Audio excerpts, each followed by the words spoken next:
Sa totoo lang po, marami pong napapagkamalan po kung 12 years old.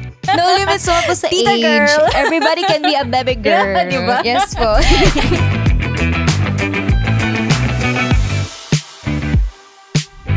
Welcome to V81 Exclusive, where we bring you the stories of talented artists all around the world. So, here we are with Liana Castillo, actually all the way down from the Philippines. Yes.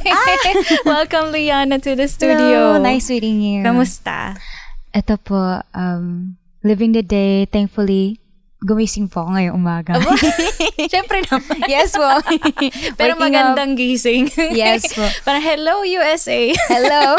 Opo. Diba? Actually, at such a young age, nagulat ako nung sinearch kita sa internet, all over the internet, sa Philippines, nakita ko lahat ng posts mo. Can you tell me more about how did you start dito sa industry? Magte-10 or 10 years old po ako. Pero, bago po muna ako nag-start po talaga sa singing, nagpa-piano po ako ng 7 years old. But then, nung recital po, para nag-presenta po ako na, I want to sing, Let It Go. I want to sing Let It Go kasi kasagsagan po ng Frozen. So, I did. Then, doon na po nag-start na ako pong kumanta. Then, mas lalo po siyang nag-bloom po nung 10 years old po ako. I see. So, you basically let it out. Yes. Ayos na. So nag-start ka from instruments and then kumanta ka. Yes po. So, can you tell me more about it? Parang alam mo na ba sa sarili mo na magaling ako kumanta, or parang in a spur of the moment na ay, parang gusto kong kumanta. Parang gusto kong pakantahin yung boses ko. Yes po.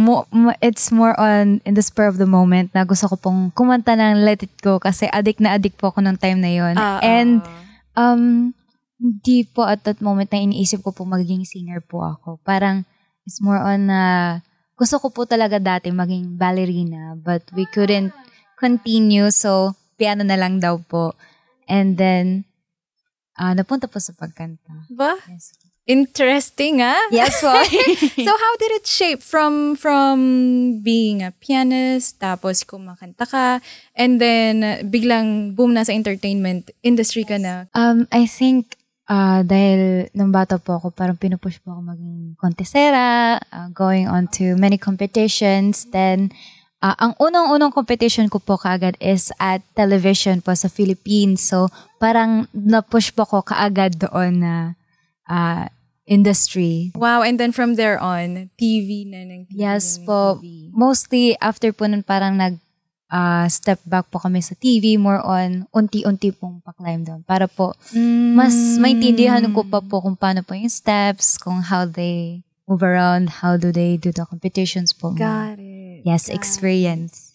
Imagine, speaking of interdisciplinary sa talento, parang nasa'yo lahat. Kasi I think nung na-search ko, nagda-dance ka din. OMG. Nag-play ka, tapos kumakanta ka. Yes, nag-write ka rin ba ng music? Ngayon po, not really. Still learning about it. Kasi, marami na pong nagsasabing, naku, you should try to write. Parang more on iniisip ko po, ano po siguro masusulat ko pa po kung ganun. I need to plan ahead po. Not that ready pa po actually. Pero how did it shape you? Kasi parang during that time, bihasang-bihasa ka na sa industriya. Kasi, and then from the time na umakyat ka ng stage, you already know how to dance. So you know how to move, basically. Tapos sa music, marunong ka. And then kumakanta ka. How did it shape you? Anong masasabi mo na nakatulong sa'yo na made you feel like, hindi ka newbie nung umapa ka ng stage ng television? Siguro po dahil yun po, nag-slow down po kami for a bit. Nag-try po many competitions to learn from it. Siguro dahil po dun, unti po akong nasi-shape na maging flexible po doon. Parang nagugustuhan ko din po kasi I'm enjoying what I'm doing. So talagang, I was leaning on to it talaga po. So it felt like, you belong to the stage. Parang Yes po. You own it. Ito yung gusto ko talaga. It felt like my second home. Wow, Yes that's really nice. Kasi usually, di ba sa mga age na ganun, nung una, nag-bulleted popstar din ako noon. Nung umapa Oh my ako ng gosh, stage. talaga po. nung umapa ako ng stage, natakot ako kasi television siya. So for you to tell me na at that age na first time mo pa siya imagine, that's really impressive. Ang nangyari po actually is more on tuod lang po ako pero di naman po ako ganun katakot. Pero yung puso mo happy, yes, diba? happy po ako kasi I'm performing.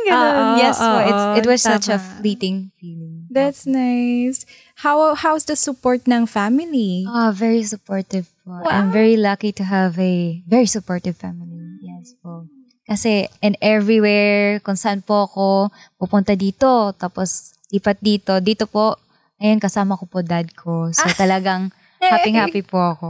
Yes. Speaking about your dad, I heard na isa siya sa pinakamalaking nag-play ng part dito sa buhay mo, sa pagkanta mo. Yes po. Kasi siya po yung nag-push sa akin po sa pagpapiano po muna. Then, nung pagkanta ko po, parang isa din po siya sa nakapansin, parang nakakakanta tong batang to.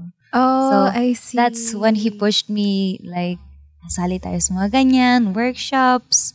Siya din po nagtuturo po sa akin sa pagkanta for now. Kung paano gagawin, kung anong mas magandang tunog. So, mostly parang nagdidebate po kami doon.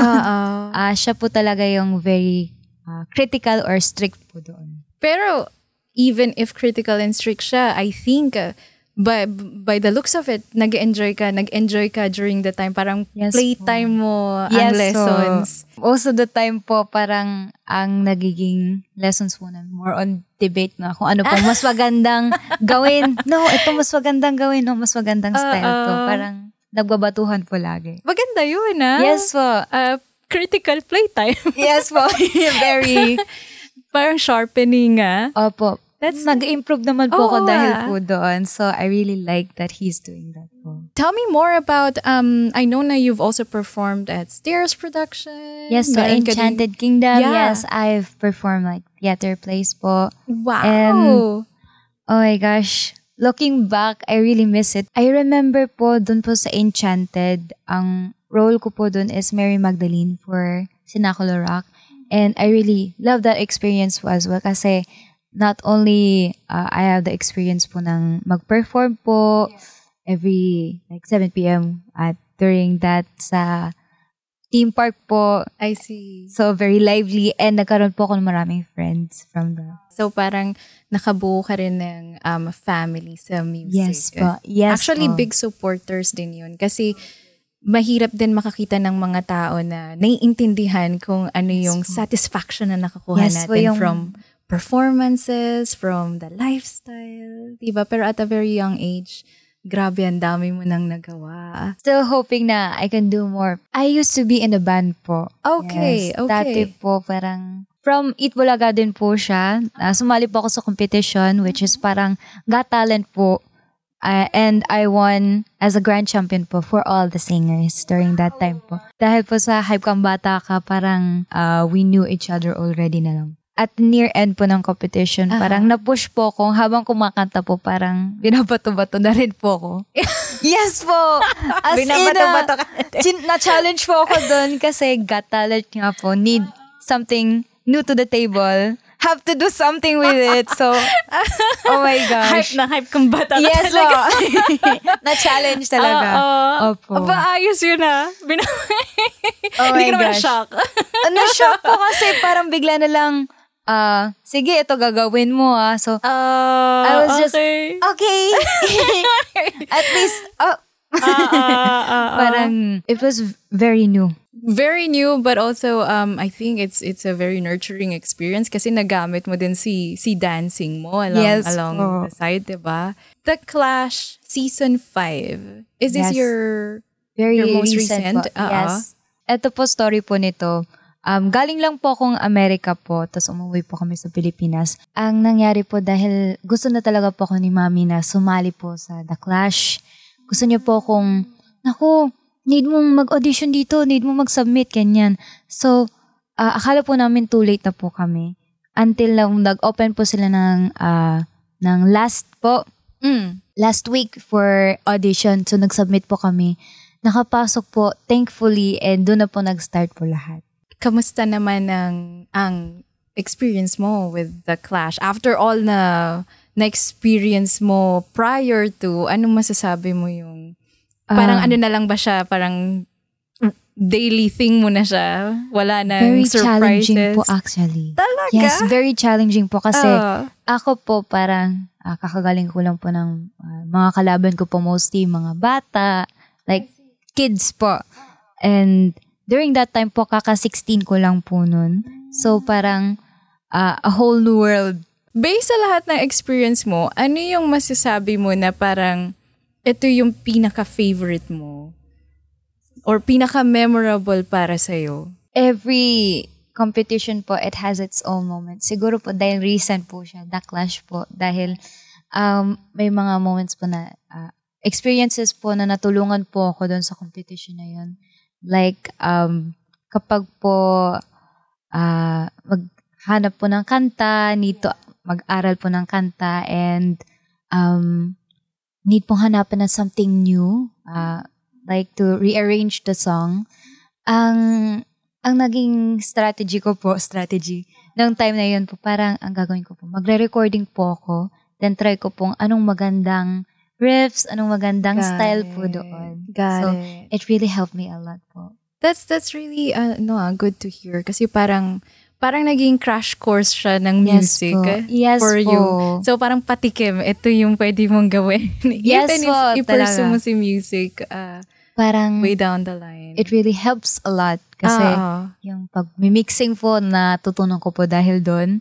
And also, doon po sa mga recording ko po, nalalaman ko po kung ano po yung pangit, kung ano pong maganda. So, naging mas critical po ako sa sound ko po dahil doon. Surprisingly kasi you look really, really young, but pero you're like beyond your years based sa experiences mo, and you're very aware with everything na you do, and it's really impressive. I'm really happy to have you here. Thank you. No, thank you po actually. Sa totoo lang po, marami pong napapagkamalan po akong 12 years old. Talaga? Yes po. Pero actually, totoo yun kasi sobrang baby girl mo talaga. With the way na mag-move ka rin and so forth. Pero kapag kinausap ka, very deep ka. Thank you po. Maraming salamat po. Oy, I'm very interested of your future kasi it feels like ang daming gifts na ilalabas mo coming soon. Pero right now, pinapatikim mo pa lang sa lahat, like, ito ko, kumakanta ako sa musika ng mga Filipinos. Hopefully that's really nice. I could spread my wings. Of course you can. Hopefully. Meron ka bang like new single coming up? Yes po. Iyan nga po. Bebe Girl. Bebe yes. Girl. Bebe Girl.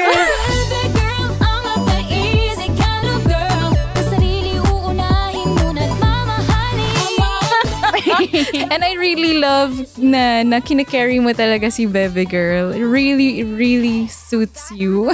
Thank you po. Really love it So, too. tell me more about the single.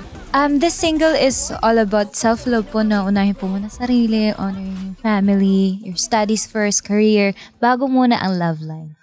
Oh, Yes, like, I like that. I should take care of myself first before Of that. course. Yeah. I like that. Yes. Po. So, nung una mong kinanta si Bebe Girl or nung una mo siyang ginawa, can you tell me more about the experience? Kasi I'm really so into it na how did you do these things? Kasi from the past experiences, parang very talagang hands-on ka. Ang nag-compose po nito is JME Music po, si Kuya Caleb Hinanay, who is also my producer, and Ate May Orgasan. And they're really great. And they did a lot of research po about me, about nga po sa The Clash. And yung Bebe Girl din po, nanggaling po yan sa bio ko po sa Instagram na Bebe Girl. Doon po, I yes. see, So, parang doon po sila nag-form. And yung song po kasi, it's more on like my values po, priorities. So, talagang relate din po ako sa kanta. Mga lines na bili ni itnay, bili ni inay. Yung mga ganun po, talagang nostalgia. Naalala ko po yung mga moments po na pinapagalitan ni na mami at daddy. Opo, talagang I really love the message of the song po talaga. Wow, that's something else Parang behind the title itself. parang it does bear some good story. Kung may describe mo tong si Baby Girl na song, in 3 words, sa palagay mo? Very sweet. Aha. Pop and maka P-pop po yung style. P-pop. Yes, P-pop. P-pop, sweet, pero pop. Yes, pop. Pop na pop. Double pop po. Gusto ko yun na. Nakakatuwa naman. Pwede bang sample? Yes po. I'm not your baby girl, I'm not that easy kind of girl. Sarili uunahin muna't mamahalin. Baby girl, this is my precious world. Mga bituin ay aabutin. Hey, I'm that baby girl. Wow! Ang cute! Yes po. I love it! Meron po itong dance challenge actually. Yes, may dance po ito. Alam mo, abangan ko yan. Sasayawin niyo din po sa... I know. Ito si tatag kita. Yes po. Opo. Kung kaya, auntie na ako. Tita na. No limits po sa Tita age. girl. Everybody can be a baby girl. Diba? Yes po. Thank you so much. Maraming salamat din Nakakatuwa po. naman yun. But anyways, I want people to know where they can follow you and how can they support you. May mga upcoming shows ka ba? Sa Philippines po, you can check me out po every Sunday. All Out Sundays po yan. Mga 12 noon. Yes po. Mapafollow din po ako. Macha-check out po yung mga kung ano pong going on sa aking social media. Liana Castillo at YouTube and Facebook, and Liana Castillo OO sa TikTok and Instagram. You have Spotify, I guess. Yes po, Liana Castillo then. Everywhere. Yes. And YouTube? Yes, yun nga po, inuulit ko po, Baby Girl, you can listen to it in all music platforms po, Spotify, iTunes, YouTube Music, Apple Music po. You can check it out. Thank you so much, Baby Girl. And aabangan kita Oh my sa gosh. mga next stages ng iyong music career. Maraming salamat po. Thank you for having me. Thank you. Thank you as well.